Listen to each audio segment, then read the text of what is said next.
Hey, you beautiful people. Another live stream. I wanted to update you about my light phone experience so far now that it's been a week, and we're going to be discussing my models on how to not get into, analysis paralysis when making choices, how to make better choices and stop overthinking things. So, as far as the light phone goes, I've got it here on my desk, and I think it's been going great. It's a learning curve. It's still uploading my contacts because I have thousands of contacts with work that need to be uploaded to it.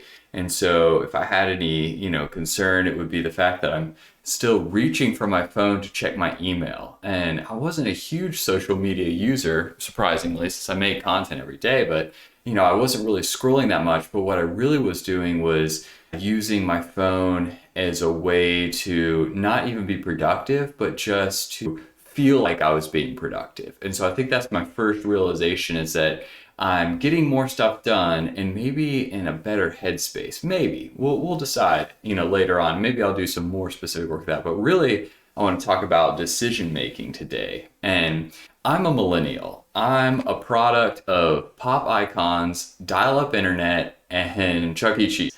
And we used to go to that casino for kids on special occasions. And if you're not aware, Chuck E. Cheese is essentially a animatronic mouse with a restaurant of mediocre pizza and all kinds of arcade games. And so there's racing games, shooting games, sports themed games, and they all take unique tokens. I call these the original NFTs. So I probably spent 80 to 90% of my time at Chuck E. Cheese as a youngster. We're talking about 3, 4, 5 years old, around the age that my kids are getting into, playing skee ball.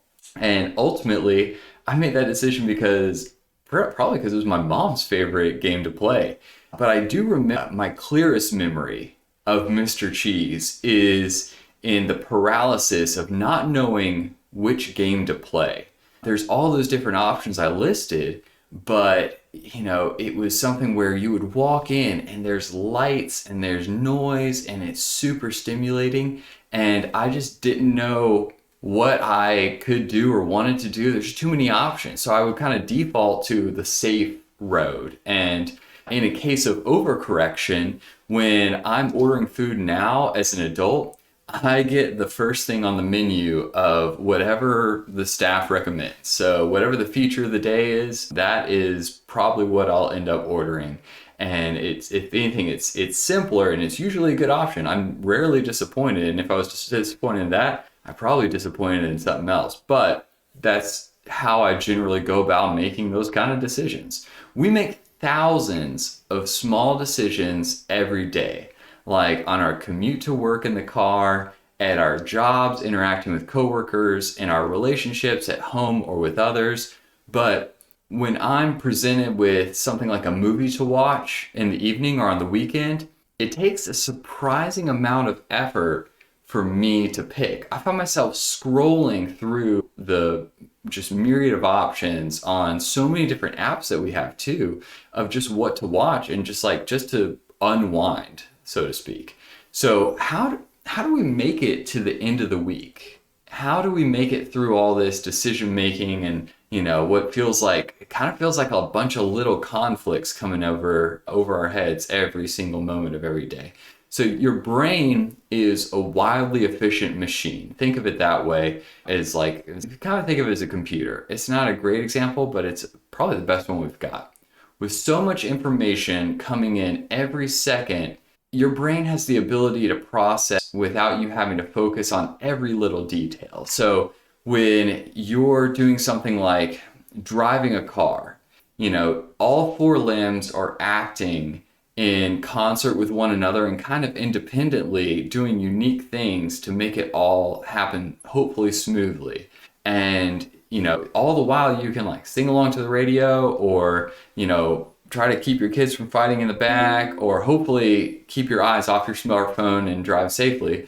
But our brain makes sense of all this chaos around us, and it does it by finding patterns and automatically digesting that information into manageable pieces for us to consume moment by moment. And so it's the difference between conscious and unconscious thought. So you have conscious thoughts all the time, because you may be deciding, well, someone asks you a question and you have to think, what's the right answer to this? How do I want to say it? What do I want to say? And sometimes it's unconscious, where you're going about your routine day in and day out. And sometimes, unfortunately, we can get into a rut and find ourselves at the end of the day thinking, what even happened today? Did I really have a conscious thought all along? And that's something that I want to unpack and challenge even more so, especially because the more that creeps into our relationships and our families, then the worse those relationships and families can become. We have so much more potential, and sometimes these ruts, they really hold us back.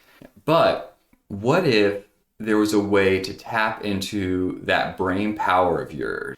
And in a world with like 50 different kinds of tomato sauce, we always get sucked into the same comfortable choices and find ourselves just sitting there thinking about all the options and not really taking over any of them, and unable to make a choice as we weigh each individual option out there. But what if we were able to tap into that brain power and simplify the patterns that our brains are receiving in a way that eliminates the fear of making choices itself that we maybe will later regret, eliminates that fear. So I'm a fan of Steve Jobs. We'll use this as an example. He's a maverick pioneer, the guy who's behind Apple and all the devices that so many people know and love today, and just the brand and everything.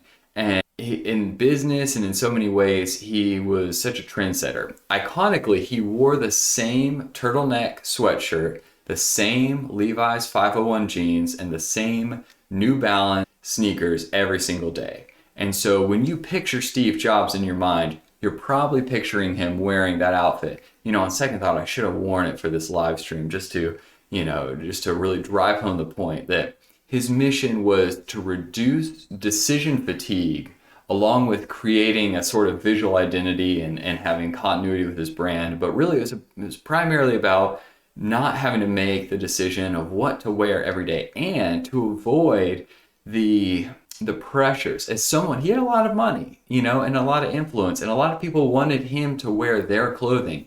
And instead of him having to say no thousands of times to thousands of different people saying, I don't want to wear your clothes, he just said yes to the one thing that he truly wanted to wear. He got really down to basics, and he was able to avoid all that fatigue with his decision-making processes. So there's forces in this world that want you to wear your latest style or their latest style, that want you to eat their unique foods, that they want you to watch their specific shows and consume their entertainment.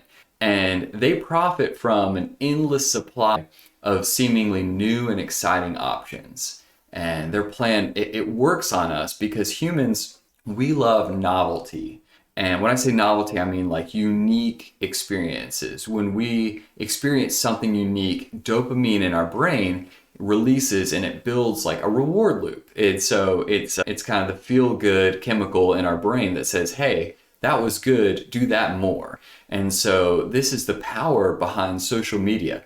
When we're scrolling on our phones through a news feed, or whatever they're calling it these days, through like the constant flow of content on Instagram, TikTok, Facebook, Twitter, it's a constant flow of novelty, because you could be watching a video of someone cooking a meal, and then you're scrolling and you're watching a video of a hot air balloon, and then you're scrolling and you're seeing a video of your friend's birthday party that you may or may not have been invited to, and then you're scrolling and you see someone shredding a guitar solo, and then you're scrolling and you see someone summoning a mountain. And it's just this constant flow of novelty and excitement, and it's pinging your brain to seek out more and more of that novelty and to keep scrolling. That's the whole point, is to keep your attention and to maintain it in that space. But that stimulation, it has a limit, and it can wear us out.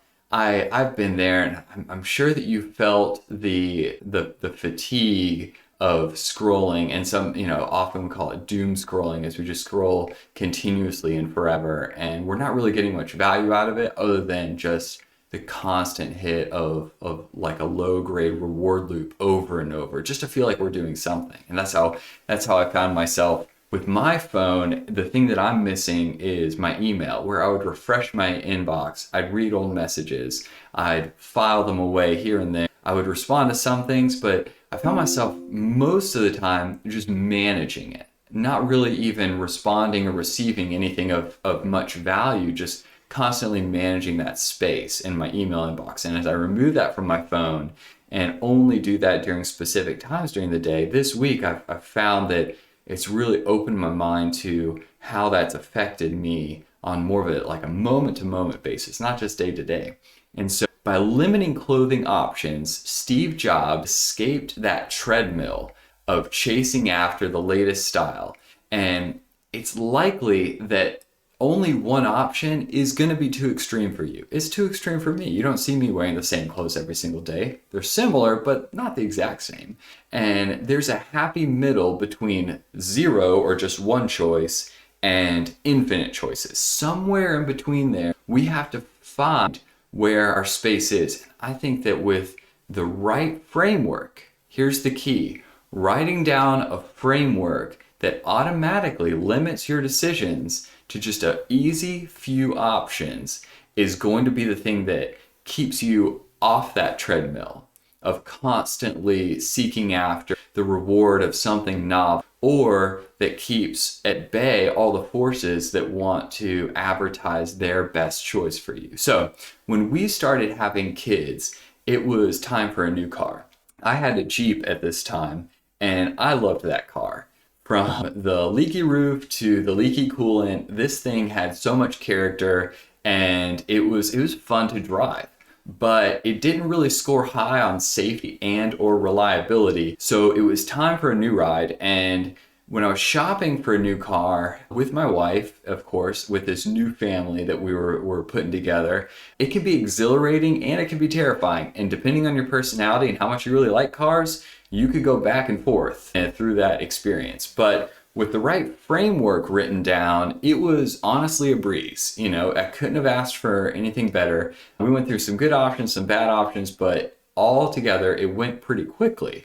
Here are some of the limiters that I put together and that we wrote down and agreed upon as a couple that helped us through this process. Now, there's new versus used car. I've got a pretty strong opinion about that for us personally. And if you watch any of my other content, which you definitely should on this channel, you can go check that out on whether or not I would buy a new or used car. There's price, size, location, how easily it was to get to us, safety, reliability, fixability, how easy it was to fix and how expensive that would be, the quality, the cup holders. There's all these different reasons why I wanted to make some of these decisions before we started looking at cars and really trying to make the decision for us. So these need 100% buy-in, all these different factors from both people, from all the decision makers. But for us in this example, it was my wife and I. From the two of us, we needed buy-in on all these different examples before we got to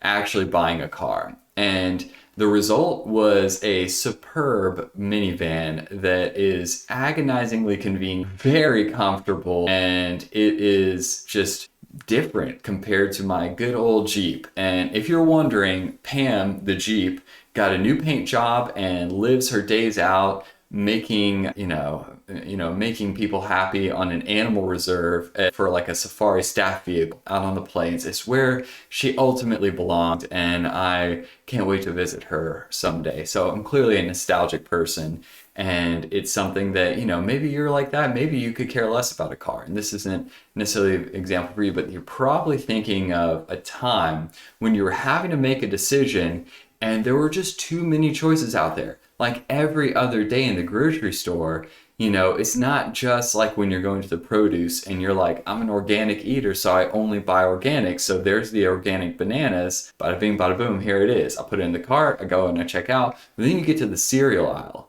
And if you've ever been in the cereal aisle with a 3-year-old, it is like a cosmic whirlwind of options and desire and opinions and voice. And I just generally avoid it altogether. It's just not really something that I'm going to do, dragging my kids down the cereal aisle and thinking like, this is going to go well. This is probably going to be a smooth experience. And so rather than having to avoid it altogether, coming up with some of these frameworks limiters. And, limiting seems like such a bad word in our context in our society. Like, who wants to put limits on themselves? I want all the options all the time. That's what society has gifted us in our psyche, is this idea that we should have all options available to us all the time. And that generally leads most of us to analysis paralysis, where you're just sitting there paralyzed thinking about these options, or putting far too much time and energy into a choice where all you really wanted was the same cereal that's your favorite, and you're like, well, maybe I need to try this new temporary, only for a limited time option variation, and thinking like, this is going to make me even that much more happier. And then sometimes it does, sometimes it's disappointment. I'm not saying it's a bad thing to go and explore that novelty, but if you're constantly seeking novelty every moment of every day, then your brain is going to get fatigued from that. And we experience that day in and day out. It's not about the number of options. It's all about the framework for making the decision in a way that's efficient and successful, and is going to bring you satisfaction, and is going to bring you peace and freedom, because there's a lot of forces that are trying to control the way you think and what you put your attention towards. But getting freedom for that it's a liberating thing. It's a positive thing, and really it often leads to more satisfaction as a result. So I have friends that agonize about their next car and what they're going to wear, and weighing all their options for days and weeks, months and years. And too often their final decision, it's a poor fit in some avoidable way that they could have controlled for. And then we may have talked about, but they end up going a different direction because of an impulse decision that went against their values or their norms or their framework. And so it's time to rethink our decision-making system, recapture our own attention from the constant assault of advertising and forces out there, and really, take control in a way that lets go into some of these limiting forces.